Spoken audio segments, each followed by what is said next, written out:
Except the whole thing's off to a bad start, and all of a sudden, whatever Isabella claims dwelling in this mansion becomes the least of my concerns. Severely underdressed is a total understatement to describe how I look. Cars, worth more than my own apartment and childhood home combined, line the mansion's front yard. Men and women decked out in their best also flock near the entrance.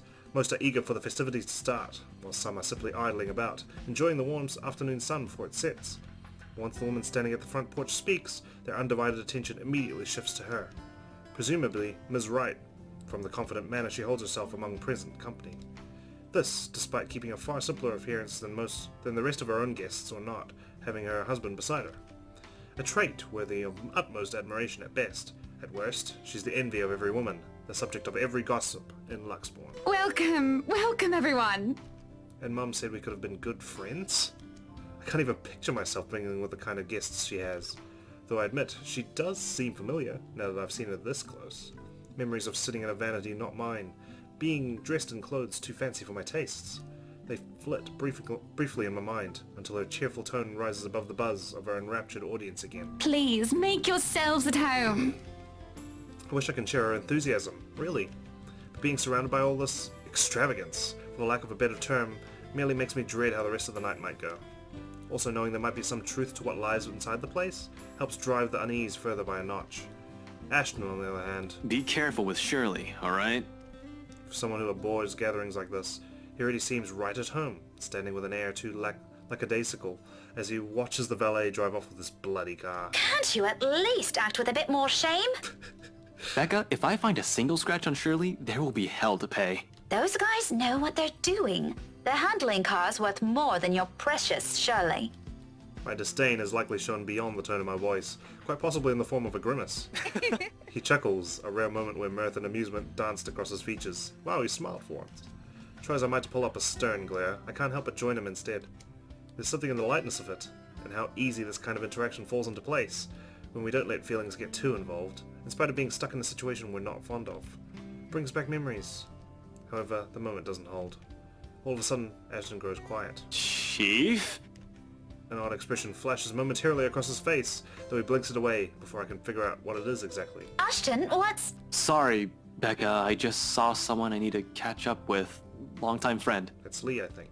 It doesn't help that he isn't even making an effort to spare a glance my way when he answers. Instead, they're focused at some point in the crowd. His gaze, darting between people walking past us, until a small frown forms on his face. Oh wait, Ash! Oh, what about... This won't be long. Be careful while I'm gone, okay? I meet the smile he hastily throws my way with a frown of my own. What does he mean by that? Before I can ask already, he has turned his back from me and is walking away, without a single explanation whatsoever. In some desperate effort, I try to catch up to him, if only to know what had warranted the sudden departure and his odd warning at the end. Hey, be careful! About what Only for my attempts to be interrupted by my muffled ringing in my pocket.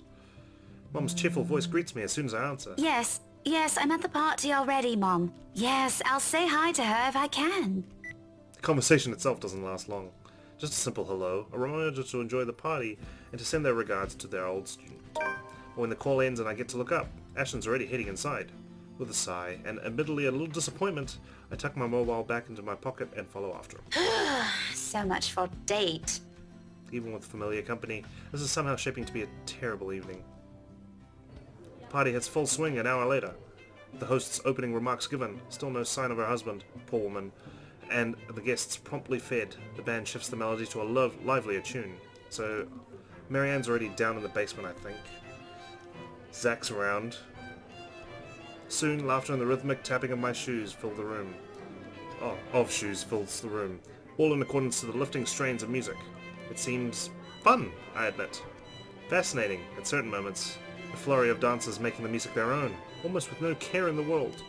If I weren't so indisposed, I'd have joined the crowd for a song or two. There isn't a lack of invitations anyway. Plenty of them, in fact, with some asking more than once. It's only my stubborn refusal that prevents me from joining them. And I can. A single nod is all it will take, and the evening would have been far more enjoyable for me. But pride and my own silly hopes, the thought of being seen with one of them by him, curbs that, as much as I hate to admit it. It's a hard truth to swallow, especially when the very person at the center of it makes denial difficult. Can't even spare me a minute of his attention, or a single glance at me the whole evening. Hell, Zachary might have spoken more words to me. The big guy's busy covering the vent to boot. but at least he manages to slip in a conversation or two between takes, or a small wave of his hand when he passes by. What's Ashton's excuse? He's been flitting in and out of sight the whole time. One moment he's hanging around a small group, and another he's hovering around the string band. Just a second ago he was wolfing down some deviled eggs by the buffet table, a glass of wine in hand.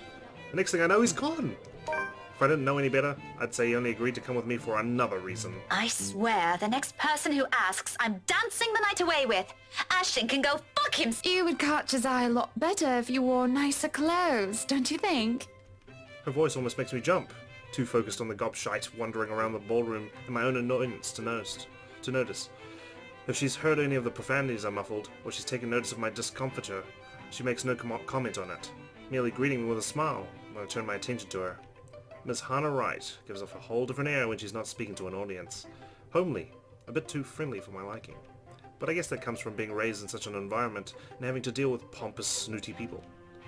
Though I suppose nothing has really changed from years ago. I remember her carrying herself in the same manner during that one and only visit. Does she remember any of it? I won't be surprised if she doesn't. It has taken me a while myself. She's probably met a lot of people like little Becky throughout the years. Might have already forgotten about me or my parents. People like her thrive on connections after all. Nevertheless, I return her smile, awkward and as stiff as it may be. Didn't realize the housewarming was going to be this, fancy. I would have gone with a nice dress if I knew. Oh, you're fine, dearie. It's only really the parvenu, those who climb, that come to these parties all dolled up. Quite the black-haired beauty, isn't he? It takes me a while to realize who she's talking about, until Ashton walks by again, in closer proximity than any of the times he has done so far this evening. Still without a look of acknowledgement our way though, even if Miss Wright speaks loud enough to catch the attention of anyone within earshot. Who, Ash? You know, you really shouldn't have turned down those offers. If I wasn't married, I'd happily go dancing with those young men. But you said a name. Ash. That's the exquisite lad you've been looking at all this time. I don't know him, and I'm the one hosting this party. That must mean you know each other. Is he your boyfriend then? Because that would explain those rejections. This isn't the first time someone's made that assumption. Almost every student I've had in the past did. My coworkers, more often than not, assume he is. A few of my neighbors also think we're an item. Not that Ashton has ever reacted to those. He's been quite indifferent about it, in fact. Still, the heat of a blush creeps up my cheeks, a denial ready, despite wanting it to happen so badly myself. What? No, that's ridiculous. He isn't my boyfriend. Such a violent reaction. A simple no would have sufficed. Nanny here would be happy to hear it. And I haven't been looking at him. I do my best to summon a straight face, but before her good cheer, it easily falters. That's right. You've been staring. Quite heatedly, in fact. Although I'm not sure if you look like you want to kiss him or kill him. It's more the latter currently. Just don't go murdering him on my property. I don't want to walk into a room and suddenly find a body there. Ha ha ha ha ha ha ha ha. It's infectious in a way. No sooner I find myself enjoying our chat more than I've imagined myself to. Although her attention briefly wavers at one point, she remains a good companion. Even more. Once I've mentioned who my parents are, her face quickly lights up, and fondness graces her face, despite the meeting from several years ago being a short one. But of course, there are some things we can't avoid talking about. After all, it's one of the few things I remember her asking me the moment she spotted little Becky in the room. Do you have a boyfriend? In retrospect, it's an odd thing to talk about as children, when there are loads we could have started with. Yes, oh, I remember you! You were the cutest little thing with glasses! And when we met, you were having boy troubles with this lad called something with an A. I believe I still have the clothes she gave me. Chosen. All so I could impress him. And even back then, Ashton has always been denser than a rock, and that one attempt to get him to notice backfired spectacularly. Sure, he's keen. He's a detective for heaven's sake. But feelings, more often than not, escapes him. What was it again? Aaron, Alan, Adele, Albert, Alexander, Andrew? That's a lot of A names, which makes this whole talk all the more embarrassing. And the more names she lists off, the more my discomfort grows until my smile turns into a grimace. What will she think of me? Here she is, married, to a man she most probably loves at that, while I'm still stuck in the same place, yearning for the same person. Ashton! Ash! That man is that boy! The same one. Oh, goodness me, after all these years! I can see why, though. He's quite dashing. You don't really need to announce it to everyone within earshot, you know? Keep it down. Poor Rebecca, I feel so bad for her. I'm so sorry, but it really is cute.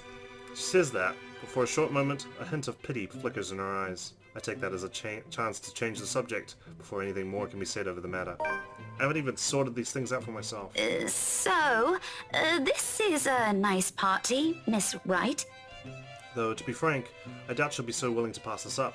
The topic has already captured her attention. Please, Hana is fine. We're friends of a sort, aren't we? We must be friends, seeing as I know about your little infatuation, Becky. Don't you worry, dearie. You'll have your happy ending yet. I'm not too concerned about that, am I? That's not what I'm looking for. Oh? And what makes you think that?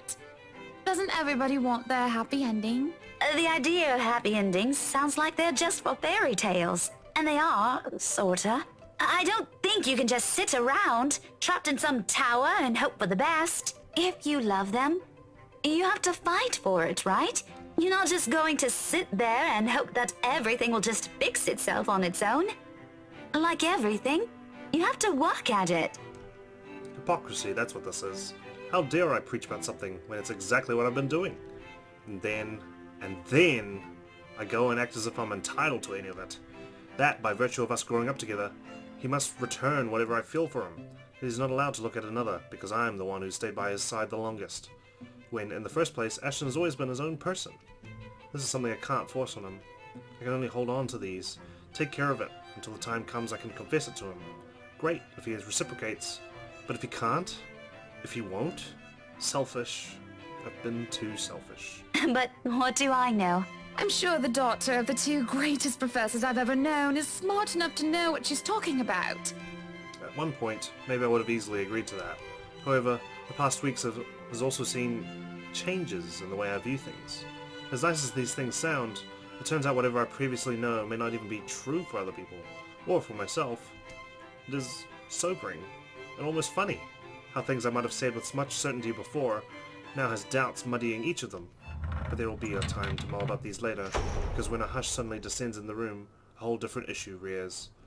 Especially when Luke, fucking Luke, strides into the now quiet ballroom, fashionably late and oozing with the same pompous mien he's been carrying around with him. Good evening, ladies and gents. Enjoying the party? I hope I'm not too late in welcoming you all to the Wright Mansion. Before long, Hana leaves my side to join him, and it doesn't take a genius to piece it all together. Welcome one and all to our humble abode. Tonight, if you have yet to find yourself in your roles, you are our ladies and lords of the court of your king and queen, if you would excuse my presumptuousness. So enjoy the feast that has been laid out for your senses, as we only allowed the best to be served. So insufferable. Enjoy the rest of your night, everyone. His attitude, the manner he carries himself around people, his unfamiliarity with that part of the city. Oh, fucking course. I should have known. Although I'm partly at fault here, tabloids and the gossip columns have never been really my thing. I should have also expected that whenever Luke fucking writers, some sort of drama will sure follow. Seems the kind of person who revels in it. Figures it'll find him on his own, even when he's not asking for it. It happens amidst the round of applause and hoots. That people lagging behind the crowd they've gathered does not catch on, until the cheers turn into several scandalized gasps. I am pregnant with your little bastard. You promised me you'll take responsibility. God damn it, Luke. I finally got you to talk to me after months of silence, and you do this to me. What do you mean you're pregnant with? Luke, is this true? Lies and slander, woman! Security! Yo, Hans, take her out of here before she makes an even bigger fool of herself! No, you do not do this to me. I was so ready to leave my stupid oaf of a husband. I told you to leave that damn wife of yours. Look at her. Does she look like she wants a baby? Does she look like she could take care of a baby? Of course she can, you fucking drunkard. Hana's cool, okay? The commotion doesn't go further, despite the drunk woman appearing like she has plenty more venom to spill. In a little while, security shows up, escorting her out. Apparently, she's the chief inspector's wife, too. As if this whole thing can't get any more fucked up than it already is. What a mess. But the damage has been done, and beyond the repercussions this will bring, I'm more worried about Hana. Maybe Luke too, in part. I've seen the man that hides behind his self-importance, and is someone who cares for the person who stands beside him. No matter how questionable that is now. After all, no anger is worse than that of a scorned woman. And Hana, well, as refined and well-mannered she is in front of her guests, I'm not sure she'll be all too willing to tolerate this. Her party, her home, her husband, and that woman has just dared to walk over it. Yet when I glance at her, there's only defeat, a weary slump on her shoulders, and a certain depth to her breathing. Oh man, and I made her leave Luke as well. Like the fight has already been drained out of her long ago. I don't know since when this has been going on. I don't know either of them well enough to judge for myself. I'm simply an outsider who happens to have some kind of connection with both of them. But the air of a person who wishes for respite? It's all too easy to see it in her, as she quietly watches the commotion carry on around her. In a moment, before I can think it through, I'm pulling her to the side and waving Zachary over to us. Becca! This is a real oh, hey, Miss Wright. Hello, Zachary. I told you to call me Hana. Did I not? Yeah, you did. Admittedly, this air of familiarity between them catches me off guard. I won't put it past Hana. Her standing in society compels her to keep appearances, the be nice to everyone sort of thing. While Zachary's growing client base sometimes calls for rubbing elbows with the rich and famous. Although, from the way it appears, this one seems to go beyond maintaining a facade or work. I wonder how this friendship came to be. I'd ask, but we're starting to attract some curious eyes. Most of them are probably searching for more gossip, something to add fuel to the fire. Thankfully, there's no need to explain it to Zachary. He's aware of the situation all too well. So, this is what you called me for? We gonna get Hana out of here? That'd be great. Soon he's leading the three of us out of the ballroom. Anyone who dares speak or approach on our way out, I shut down with a sharp glare. They weren't here. In a few steps, we're out, away from the commotion and the suffocating tension. I don't stay long with them, though. Even if I want to, Ashton's still somewhere in that crowd. I've got to go back for him, at least. No matter how much the idea of that alone sends an unpleasant twinge in my stomach. Hey, I gotta go back in there. Completely forgot my bag like an airhead, and I'll see if I can tag Ash on the way out. You'll be fine here, right, Hana? Not to worry, dearie. I'll just be right here. Zach will be with you if you need anything. Besides, it seems Zachary can handle this without another person helping out. In fact, for some reason, I've got the strange impression I might be intruding on something if I elect to remain. Better to entrust this with someone she's comfortable with. And though it might be a little inappropriate, considering what has transpired, a smile worms its way to my lips as I leave. Good on them, I suppose? Chatter has exploded throughout the ballroom once I return. Worried murmurs, clicking of tongues, and inappropriate gossip filters through the thick tension in the room. Most of them haven't even left the premises and they're already talking about it. Tomorrow it'll be on the news for sure, in every local broadsheet and tabloid in Luxbourne. No wonder Luke's knee-deep into damage control. With the scandalous woman gone, he's turned his attention on the media covering the event. Though, so far, he isn't faring well in the cleanup department. Now, people, we all know the drill. I'm sure you're all itching to get a start on those articles. Good thing Zachary isn't here. I can't imagine a man of his temperament dealing with someone like him. But if I read one word, see one picture about this come morning, even a single shot of the bloody wine glass the harlot held, you will all lose more than your jobs. This is great damage control. Luke's diatribe goes on for another few minutes, after which he excuses himself out of the area. There's a brief lull, a reluctant pause before the place comes to stir again, but shortly the buzz returns. Dancers have once again taken to the floor, and their guests' excited talk begins anew. But I couldn't care less about any of this now. Simply standing in the middle of it already gives me a headache. When the shock has faded, I just feel bone tired. I've accomplished nothing of what I've come here for, and apparently Ashton's disappeared sometime during the commotion. I'm not sure what pisses me off more, that he ignored me the whole evening and might have just left without saying anything, or knowing he obviously has some other motive for being here. Can't he at least trust his own friends for that? You didn't have to lie to me. It's the last straw.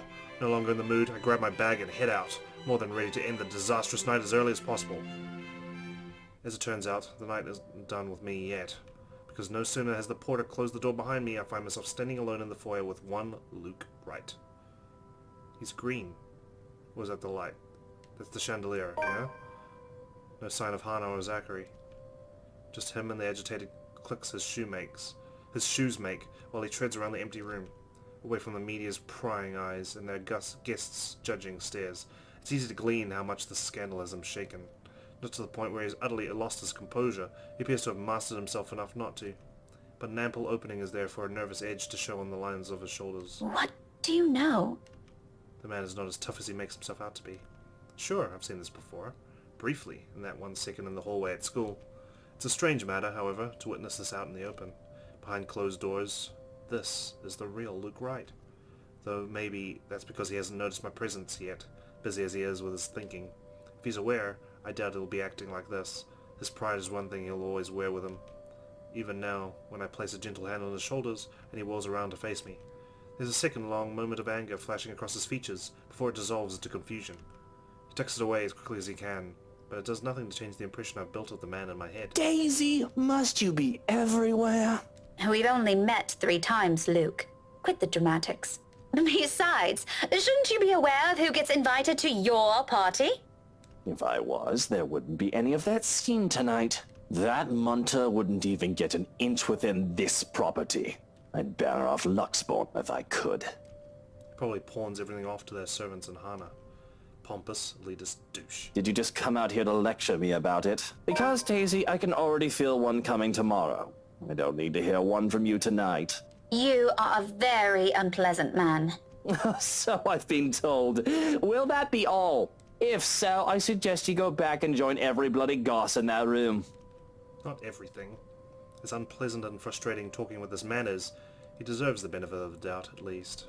Questions and criticisms aren't lacking, of course. But right this instant, there's only one that comes to mind.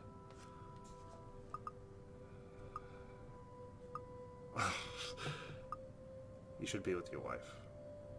You know, brooding over here isn't going to fix this mess. Let's give him some help. Let's not be prodding. Like, it's not our business if it's true or not. Just be with your wife. Again with the lecture. Will you stop calling it that? Very well, what should we call this then? A heart-to-heart? Please don't. I might puke. And just so you know, I don't want to talk about feelings. Ever. This isn't one, all right? It's just a friendly concern. Bloody hell, can't you just take it for what it is? He pauses at that. Suddenly, he doesn't know what to do with his hands, and in the end, he simply stuffs them back into his pockets and sulks. There probably aren't many people who tell him that. He's a difficult man to get along with, after all. I honestly wouldn't give him a second of my time if I didn't see a different side to him. Dealing with him requires more than patience. When the awkwardness passes, mostly coming from him, he merely glances away. But the tightness in his shoulders has eased, and when he speaks again, despite his rather rude choice of words, none has any venom in it. Friendly concern, right. While we're at it, I should mention that Hana used to call that viper friend. Now I think she might want to strangle the munter if she sees her again. After she's done with me, of course. I doubt she's going to do anything like that. What do you even know about this? Oh, I know enough. You may look like a sleazy douche, and you still are, by the way. It's almost comical how Voss's face shifts from mild disdain to offended, but I don't let it distract me.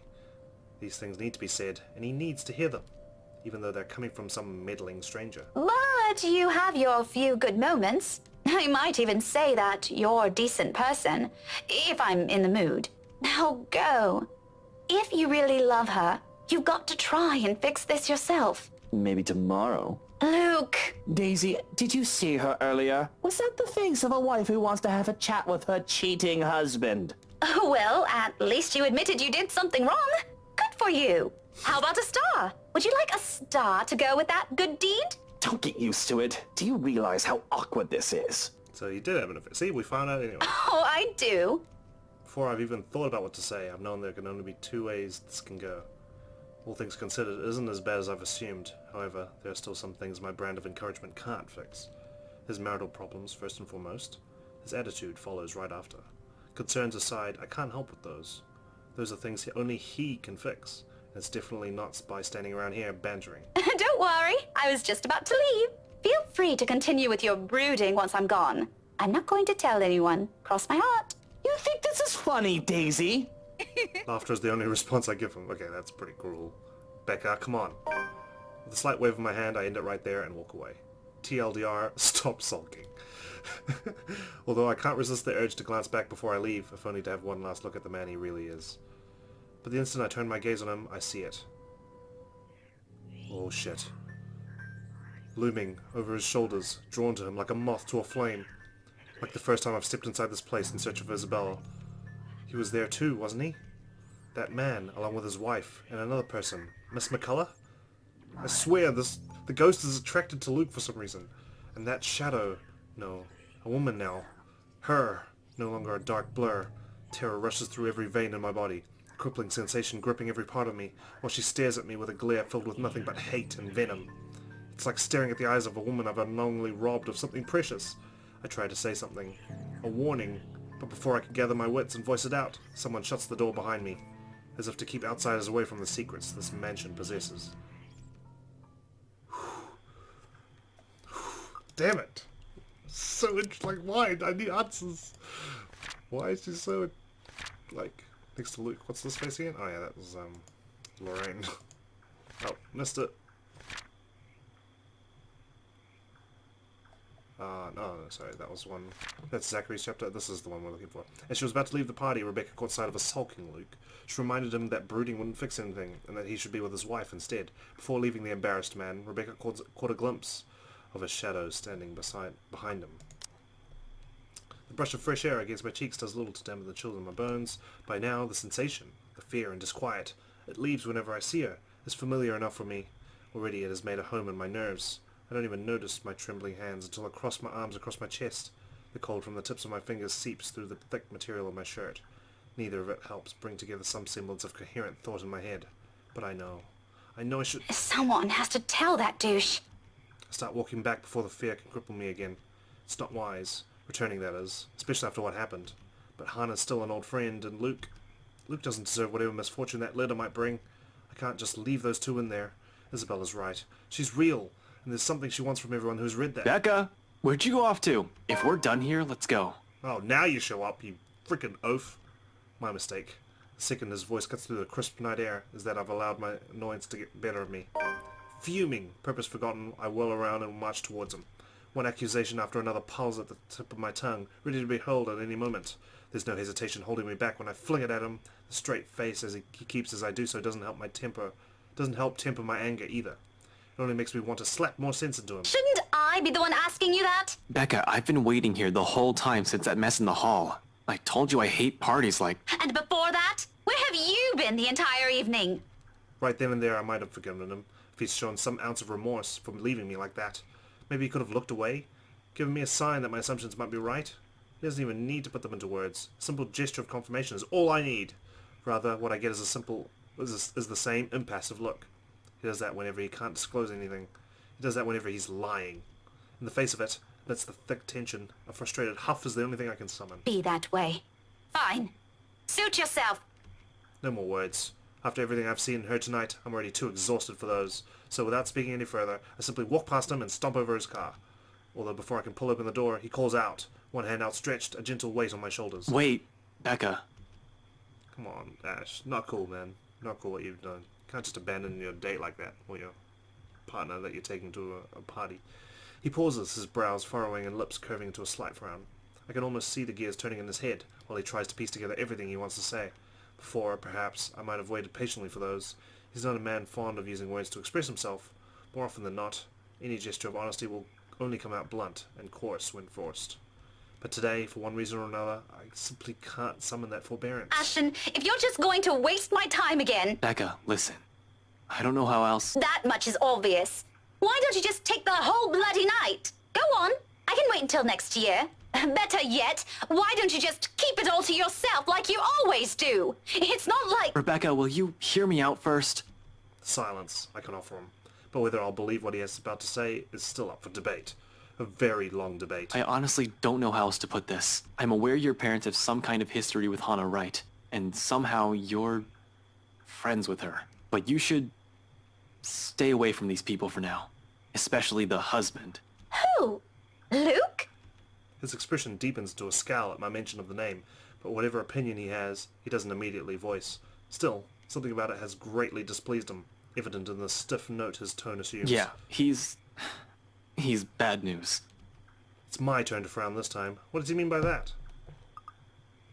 What does he have to do with this? Or care to explain your reasons? I feel like they both lead to the same thing. Why does he have to do with this? Oh, what does he have to do with this? Oh, it's even lower now. It's not a question without merit. Well, to be fair, it should go lower. I mean, we're pissed at him. Though the man can be quite abrasive, sometimes downright nasty with his words, you simply can't accuse anyone by virtue of that alone. And it is an accusation, no matter how much Ashton's phrasing downplays their meaning. What right does he have to tell me who I should associate myself with, without even bothering to tell me his reasons at that? Plenty. Just trust me on this, Becca. Don't you Becca me. That doesn't answer my question at all, Ash. You haven't answered any of my questions, in fact. What's really going on here? I feel Rebecca's frustration so much right now. I want to hear it from him. If we're going to go down this route, I want to hear it straight from his mouth. Because whatever he thinks of the man, I haven't found any reason why I should be wary of him. Sure, we started off on the wrong foot, but he's a decent guy when he tries. A simple explanation is all I want. Is that really so hard to understand for him? The situation's complicated. One mistake and you guys could... So, we're back here again. More secrets? Why can't you be honest to me for once? He's a dangerous man to be around, Rebecca. Really? Care to elaborate on that? Because from what I've seen, the only dangerous thing about that guy is his audacity to cheat on his wife. Why are you defending him? Who said anything about defending anyone? You know, I'm getting really worried about you guys. First it's Zach, and now you're... Oh, you're worried? Somehow even that concern feels empty to me, even if it's from him.